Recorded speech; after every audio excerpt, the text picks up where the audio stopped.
असे दोन शब्द सांगणार आहे ते तुम्ही शांत चित्ताने ऐकावे अशी माझी नम्र विनंती। माझे आवडते पुस्तक श्यामची आई। श्यामची आई या पुस्तकातून मातृप्रेमाची गाथा गाणारे साने गुरुजी जणू काही मात्र आपल्यासोबत संवाद साधत आहेत। या गोष्टीत वर्णन केलेलं कोकणातील घरे, कोकणातील माणसं, श्यामचं घर, श्यामचा परिवार कसं दिसत असेल हे सगळं जणू काही आपल्या डोळ्यासमोर उभं राहतं। श्यामची आई कशी होती? तिचा बिरस्तपणा, स्वाभाविकपणा, मायाळूपणा, काठोरपणा या पुस्तकातून आपल्याला हे कळते।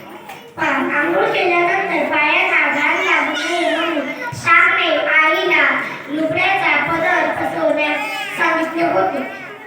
जसे श्यामच्या आईने म्हटले की जसे तू पायाला घाण लागू नये म्हणून जपतोस ना, तसेच मनाला घाण लागू नये म्हणून तू जप कर।